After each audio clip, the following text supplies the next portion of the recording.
1층 명품 코너 쪽에서 이제 구두 판매하는 쪽 아르바이트를 시작했다고 합니다. 아마 오늘처럼 추운 날씨인데 여성 손님이 부츠를 신고 온 거예요. 이것저것 골라가지고 신어보고 싶다고, 신으시라고. 아르바이트생이니까 이제 구두 신는 걸 도와드려야죠. 부츠를 입고 온 여성 손님의 그 부츠를 벗겨드리고 이제 새 신발 이것저것 신어보시게 하려고 하는데 근데 이 부츠 가죽 냄새랑 여성 스타킹 냄새랑 또 이제 땀 냄새 많이 나시는 분 있잖아요. 그 냄새가 섞이니까 아주 고약한 향기가 만들어진 거죠. 그래서 그 여성 손님의 부츠를 벗겨드리자마자 웩! 한 거예요. 웩! 하고 하니까 사실 명품 구두 쪽에서 일하면 그런 항의들을 가끔 받을 때가 있다고 합니다. 직원이 내 신발 갈아 신겨주면서 발냄새 난다고 기분 나쁘게 찡그렸다 그래가지고 이제 그 가게에다가 항의하는 경우들이 가끔 있다고 합니다. 그래서 이 알바생도 재치 있게 손님이 기분 나쁘면 안 되니까 웩! 하고 헛구역질 하자마자 갑자기 죄송합니다. 제가 지금 임신 초기라서 이거 갑자기 입덧을 했다. 죄송하다라고 하면서 이제 일을 진행했다고 합니다. 그래서 제목이 우리 언니가 갑자기 임신했어요. 원래 원치 않는 임신인데 실제로 하지 않은 임신인데 임신했다라고 글을 썼다고 합니다. 오늘 누가복음 1장에는 임신한 두 여인의 이야기가 나옵니다. 발냄새 때문에 헛구역질하는 사람들의 이야기가 아니라 진짜로 임신한 두 사람의 이야기입니다. 한 명은 나이가 엄청 많은 할머니이고요. 한 명은 또 젊디 젊은 꽃다운 나이의 여성입니다. 한 명은 주님의 길을 예비하는 광야의 소리를 잉태한 상황이고 또 한 명은 그 소리가 예비하는 이 땅에 오시는 하나님 임마누엘, 나중에 십자가에서 많은 이들의 모든 사람들의 죄를 대속하시며 정말로 우리와 함께 하신 하나님이시다 라는 일컬음을 받게 될 그 예수님을 잉태한 여인, 두 여인이 만나게 됩니다.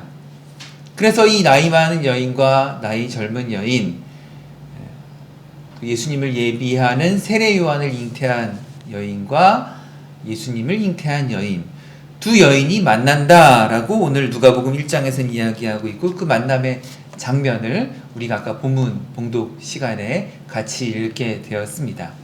그 둘이 만나는 곳은 오늘 본문 말씀에 보니까 유대의 한 산골 마을이라고 되어 있는데 아마도 바닷가 가까이에 있는, 바닷가를 바로 앞두고 있는 산골 마을인 것 같습니다. 한번 이렇게 그려보셨으면 좋겠습니다. 앞에 지중해 푸른 바다가 딱 펼쳐져 있고 거기서 멀지 않은 곳에 조금 이렇게 높은 지대에 이렇게 마을이 있고 그 마을 속에 이제 여인이 살고 있는 곳에 마리아가, 오늘 성경 말씀에 보니까 누가복음 1장 오늘 읽은 39절 말씀에 빨리 산골로 가서, 아마 이 배가 조금 나오기 시작한 이 마리아가 자기 배를 부여잡고 이 산골 마을을 얼른 올라가서 엘리사벳을 만나러 간 장면을 한번 마음에 그려보셨으면 좋겠습니다. 두 여인이 만났을 때의 본문 말씀은 두 임신한 여인들이 자신들의 기구한 운명 속에서 서로를 반가워하고 서로를 위해 일하시는 하나님과 그 하나님의 사역에 참여하는 것을 함께 찬양하고 감사하는 내용으로 가득한 것을 보게 됩니다. 이 두 명이 함께 찬양하는 장면으로 보셔도 좋을 것 같습니다. 만약에 이 장면을 옛날처럼 크리스마스 성극이나 영화로 만들거나 아니면 뮤지컬로 만든다면 이제 아름다운 목소리를 가진 소프라노 두 명이 꾀꼬리 같은 목소리로 서로 노래를 주고받으며 부르는 장면으로 만들어 보면 참 아름답고 멋있을 것 같다는 생각을 합니다. 오늘 본문 말씀을 통해 읽은 이 두 명만 임신한 것이 아니라 본문 말씀을 읽는 우리도 또한 뜨거운 복음의 말씀을 품고 돌아가실 수 있는 주일 되시기를 주님의 이름으로 축복합니다. 오늘 이 두 여인 엘리사벳과 마리아가 만나는 장면을 통하여 함께 몇 가지 교훈을 배우고 돌아갔으면 좋겠는데요. 첫 번째는 함께 따라해 주십시오. 말씀이 이루어집니다. 한 번 더. 말씀이 이루어집니다. 오늘 본문 말씀 누가복음 1장 여러분 41절부터 44절까지 여러분 목소리로 한번 읽어주시면 감사하겠습니다. 엘리사벳이 마리아가 문안함을 들으매 아이가 복중에서 뛰노는지라. 엘리사벳이 성령의 충만함을 받아 큰 소리로 불러 이르되 여자 중에 내가 복이 있으며 내 대중의 아이도 복이 있도다. 내 주의 어머니가 내게 나오니 어찌 된 일인가. 보라 내가 문하는 소리가 내 귀에 들릴 때 아이가 내 복중에서 기쁨으로 뛰놀았도다. 아멘. 아이가 북중에서 기쁨으로 뛰놀았도다. 아이가 발로 차는 걸 44절에 43절에 보니까 이게 어찌 된 일인가. 아하, 이 아이가 복중에서 기쁨으로 뛰놀았다라고 고백을 하는 것입니다. 아이를 가졌을 때 아이가 뱃속에서 발로 차고 움직이는 게 어떻습니까? 1번 자연스러운 일이다. 2번 아니다. 절대로 일어나서는 안 된 일이다. 정답은 몇 번입니까? 1번 자연스러운 일입니다. 그 자연스러운 일을 그 아이가 배를 차고 움찔하는 거, 이거 예전에 은혁이 때였나 누구 때 이렇게 만져봤는데 그 어린 나이 때는 그걸 만지 얼마나 신기하고 놀랍기도 하고 정말 오묘한지 그 자연스러운 일을 자연스러운 일을 했는데 44절에 이건 우리 아이가 성령으로 인하여 기쁨으로 복중에서 기쁨으로 뛰노는 소리다 라고 이 엘리사벳이 마리아를 향하여서 그렇게 고백을 하는 것을 보게 됩니다. 여러분, 성령 충만이란 말도 안 되는 신기한 일이 일어나는 것이기도 합니다만, 하지만 제가 성령 충만을 묵상할 때 너무나도 감사하고 너무나도 크게 은혜가 되는 일은 내 평범한 일들이 성령 충만할 때 이것을 아멘! 하나님의 일입니다! 라고 받아들이는 것이 성령 충만에 너무나도 감사하고 기적 같은 일인 것 같습니다. 나에게 일상적으로 일어나는 일인데 그냥 남들이 보기엔 평범할 수 있는 일인데 그것이 내가 성령으로 충만해지면 이것이 하나님이 이루신 일이구나. 하나님의 기쁨으로 있는 일이구나. 하나님께서 혹시 예비하신 일이 아닐까 하는 기쁨과 기대를 갖게 된다는 것입니다. 내 삶에 일어나는 일들을 혹시 하나님께서 나를 위해 예비하신 일이 아닌가 하는 내 생각의 폭이 넓어지고 내 기쁨의 내 감정의 폭이 넓어지고 내 받아들여지는 그릇이 넓어지는 것이 성령 충만의 아주 대단한 유익이 아닌가 생각을 해보게 된다는 것입니다. 우리는 방언을 말하고 은혜와 능력이 넘쳐나는 것만 성령 충만으로 알고 있을 때가 많습니다. 하지만 어떻습니까? 넘치려면 어떻게 해야 합니까? 빈 그릇에 붓자마자 넘칩니까? 아니에요. 넘치려면 먼저 안으로 차곡차곡 가득 차야 넘쳐날 수 있습니다. 넘치려면 그 안이 먼저 가득 차야만 넘치는 것입니다.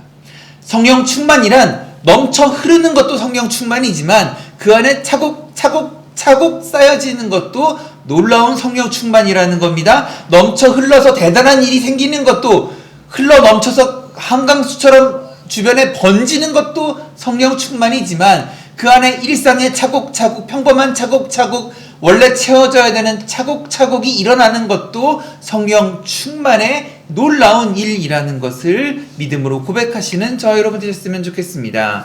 내 안에 일어난 일, 내 삶에 일어난 일, 내 인생에 지금 일어나고 있는 일들이 44절에 보니까 복중에서 기쁨으로 뛰노는 내 주의 그 아이를 보면서 기쁨으로 이 아이가 반응하고 있다라고 고백하는 것이 이 성령 충만의 기쁨의 고백이라는 것입니다. 따라해 주시겠습니까? 성령 충만하면 기쁨의 그릇이 넓어집니다. 평소에는 간장종지 같은데 아니 간장종지도 어떤 건 좀 큰 것도 있어요. 예쁜 것도 있어요. 근데 내가 나를 돌아보면 그 간장종지만도 못할 때가 있어요. 너무나 부족하고 정말 좀스러운 내 자신을 저만 그렇습니까? 네, 저만 그런 것 같습니다. 다들 이제 동의를 못 하시는 것 같으니까 저는 그렇습니다. 제 삶을 돌아보면 간장종지만도 못하게 정말 아니 어쩌다 식당 가면요 이렇게 간장 종지도 예쁘고 넉넉한 그릇이 있어요. 아이 그거에 비하면 저는 간장 종지만도 못할 때가 있어요.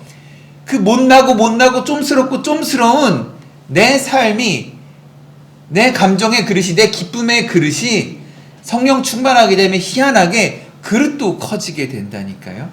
사람은 보통은 내가 안다고 생각합니다. 그래서 간장종지가 돼가는 것 같습니다. 요거 내가 알아, 요거 내가 다 알아 라고 하다 보면은 점점점 그릇이 작아지게 됩니다. 자신에게 일어난 일을 사람은 주장하게 됩니다. 고집을 부리게 됩니다. 내 배에서 일어난 일인데, 내 삶에 일어난 일인데 이건 내 일이다 라고 주장할 수 있습니다. 엘리사벳도 그렇게 말할 수 있어요. 내 배에서, 지금 내 배에 그냥 내가 일어난 일인데 애가 그냥 발로 차는 거지 라고 말을 했으면 성경에 이렇게 기록되지 못했겠지요. 내 배에서 일어난 일, 내 삶에 일어난 일이라고 주장하지 않았어요. 많이 하는 말들 있죠. 내 건강은 내가 잘 알아. 그렇게 병원 안 가시다 병 키우시는 분들 있죠. 내 건강은 내가 잘 알아. 또 내 배 아파 낳은 자식인데 내가 잘 안다. 아니에요. 거짓말이에요. 어떻게 내 새끼를 알아요? 얼마나 말을 그렇게 안 들어먹는데요. 내 새끼를 어떻게 알아요? 강 목사님 왜 이렇게 크게 웃으십니까? 서운하시게. 네, 하여튼 내 배 아파서 낳은 아이인데 내가 잘한다라고 생각을 해요. 내 건강은 내가 잘한다고 생각해. 이런 말씀들 많이 하지만 아니요. 엘리사벳의 태도는 오늘 달랐습니다. 엘리사벳은 내게 일어난 일이지만, 내 뱃속에 일어난 일이지만, 내 몸속에 일어난 일이지만 이것은 내 일이 아니다라는 거예요. 하나님의 일이라는 거예요. 한번 따라해 주시겠습니까? 하나님의 일입니다. 한 번 더 하나님의 일입니다. 말씀을 통해 두 번째로 생각해 볼 것은, 한번 따라해 주십시오. 말씀의 은혜를 품습니다. 한 번 더 말씀의 은혜를 품습니다. 누가복음 1장 46절, 47절, 48절 여러분들이 한번 큰 소리를 읽어주십시오. 마리아가 내 영혼이 주를 찬양하며 내 마음이 하나님 내 구주를 기뻐하였으나 그의 여정이 비천함을 보셨습니다. 보라 이제 그로는 만세 나를 복이 있다 일컬으리라. 만세 나를 복이 있다 일컬으리라. 요 앞전에는요, 오늘 이 본문 말씀 누가복음 1장 39절부터 45절까지는 엘리사벳 솔로예요. 요거를 소프라노 가수가 혼자 딱 멋있게 부르는 거예요. 그 다음에 46절부터 48절, 물론 46절에는 마리아가 이르되라고 해서 마리아 솔로처럼 나오지만, 아마 제가 이 교회 성탄절 성극을 연출한다면, 제가 요거 드라마나 뮤지컬로 만든다면 46절부터 48절은 두 여인이 함께 합창하는 걸로 만들고 싶어요. 두 여인이 함께 화음을 착 넣어서 아름답게 부르는 겁니다. 그 다음에 이제 49절부터는 마리아의 솔로 노래가 이루어지게 되죠.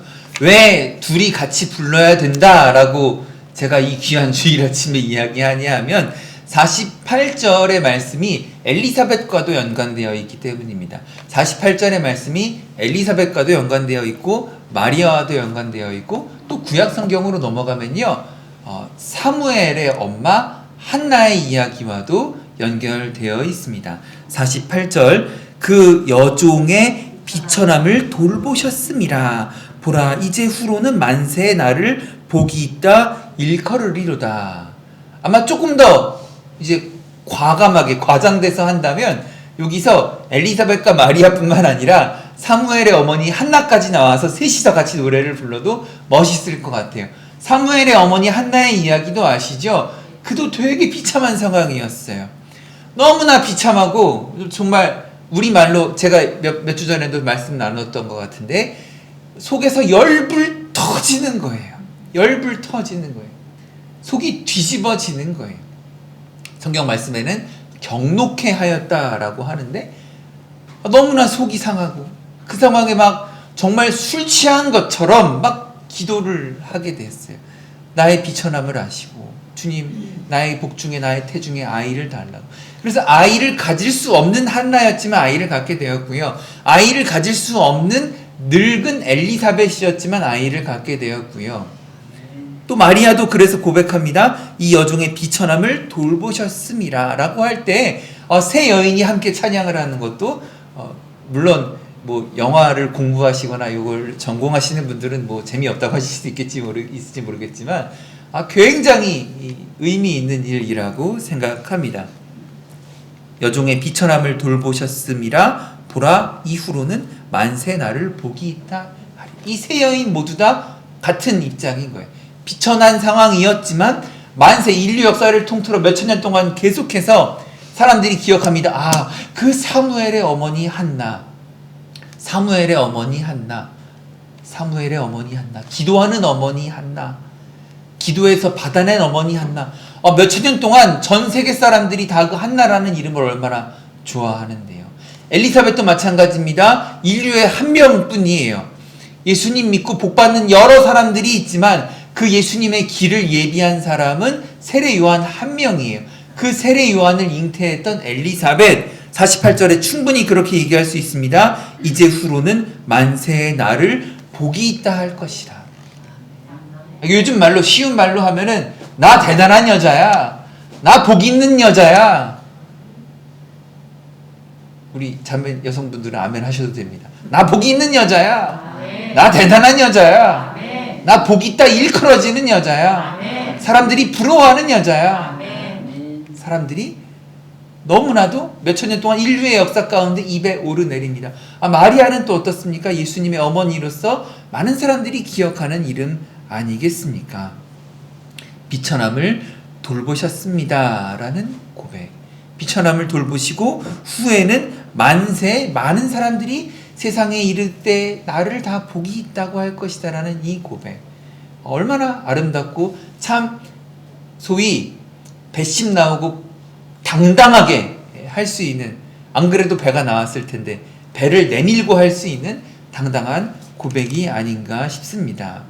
정말 그 안에 복이 있다. 내 태중에 복이 있다. 내 안에 복된 것이 있다. 인류 역사를 통틀어 정말 단 하나의 복이라고 할 만한 것이 내 뱃속에 있고 그 복을 예비하는 또 세례 요한이 뱃속에 있다. 내 안에 진짜로 귀한 게 있다는 거예요. 그것을 이 여인들은 알고 있었다라는 것입니다.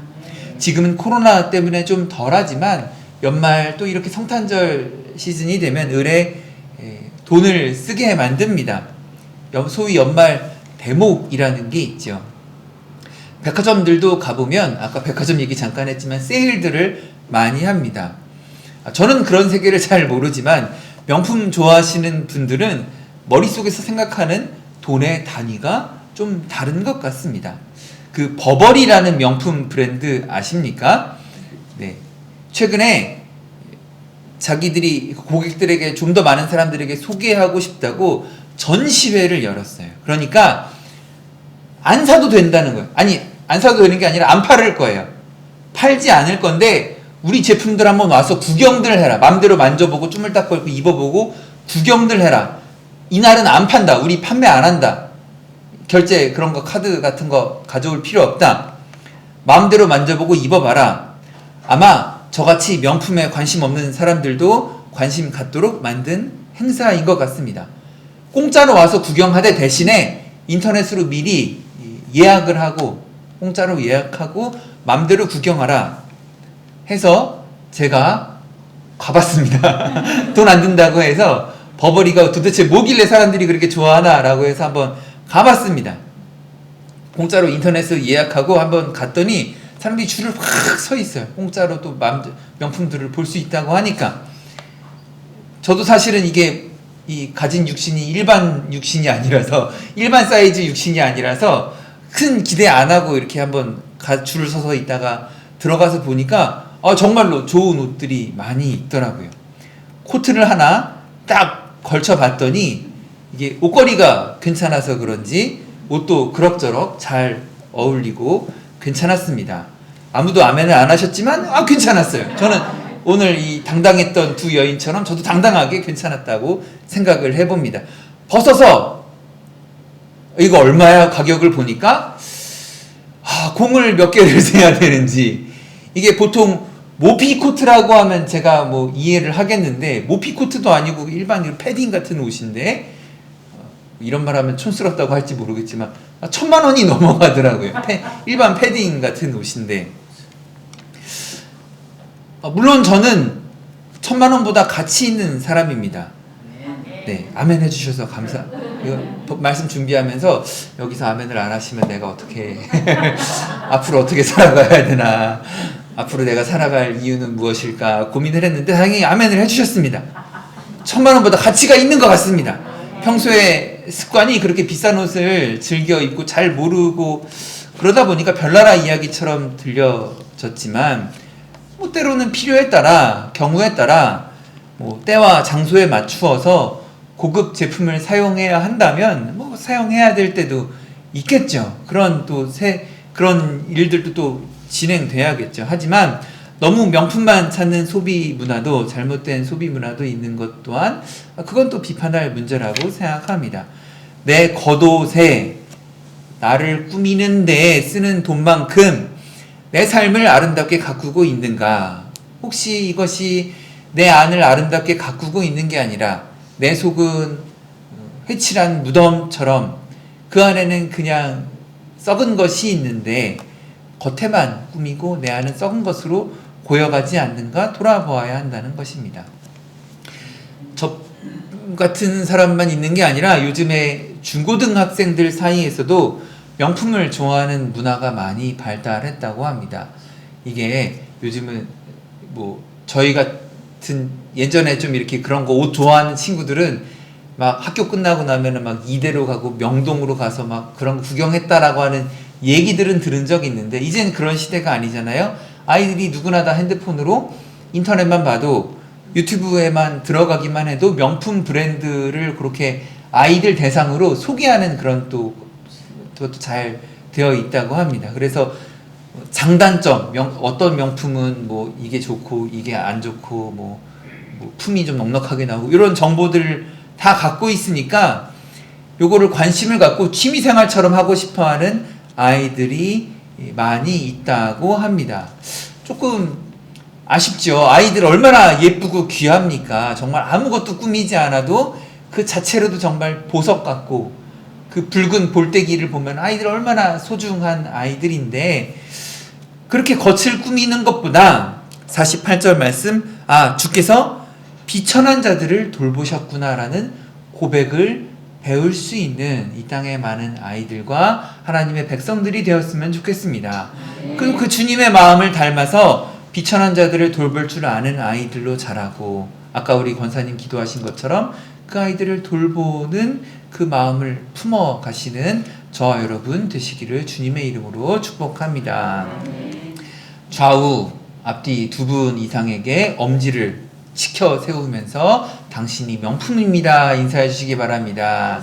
당신이 명품입니다. 저는 여러분들에게, 여러분은 저에게 쌍따봉 날리시면서 명품 목사님입니다, 명품 성도님입니다, 명품 성도님들이십니다. 명품 성도, 네, 아멘, 감사합니다. 세 번째로 두 여인의 만남을 통하여 우리 함께 배우고 고백할 것은 한번 따라해 주십시오. 말씀이 동행합니다. 말씀이 동행합니다. 한 번 더, 말씀이 동행합니다. 저는 임신해본 경험이 없고 배가 불러본 경험이 없어서 잘 모르지만 임신한 마리아가 오늘 말씀에 56절 보시면 마리아가 석 달쯤 함께 있다가 집으로 돌아가니라. 말씀을 읽다가 얼마나 이게 오묘하다는 생각을 해보게 되었습니다. 자기 몸 무거워서 하나 건사하기도 힘든데 이 배불룩 나온 두 여인이 3개월 동안 같이 있었다는 겁니다. 아마 오늘 우리가 본문 말씀에 읽은 39절부터 56절까지의 이 찬양과 같은 일이 어땠겠습니까? 요때 한 번만 하고 더 이상 우리 찬양하지 말자라고 했겠습니까? 아니면은 이 두 사람이 자주자주 하나님을 찬양하고 우리 복 중에 있는 하나님의 복, 이건 정말 하나님께서 우리를 사랑하시고 온 인류를 사랑하셔서 이루신 일이다라고 고백하는 일들이 자주 있었겠습니까? 어땠을 것 같습니까? 이때 한 번만 찬양하고 말았을까요? 이후로도 계속 반복했을까요? 네. 분명히 당연히 계속 이 배불뚝 나온 두 여인이 계속 하나님을 찬양했을 것이다라는 생각이 듭니다. 자기 몸 하나 건사하기도 힘들었겠지만 3개월 같이 지내면서 귀한 선물을 받은 두 사람이 그 귀한 선물을 잘 가꾸고 3개월 동안 함께 지내는 그 마음을 좀 묵상해 보셨으면 좋겠습니다. 내 배에 있어 좋다 끝 한 것이 아니라 그 이후에 3개월을 지나고 또 그 이후에 두 사람은 훌륭하게 세례 요한과 예수님을 잘 믿음으로 양육하게 됩니다. 세례 요한도 훌륭한, 정말 인류 역사에 다시는 없을 훌륭한 인물로 자라나고, 예수님도 정말 이 하나님의 말씀을 어려서부터 잘 배워나간 위대한 하나님의 단 한 분뿐인 모퉁이 돌로 자라나시게 되었다라는 겁니다.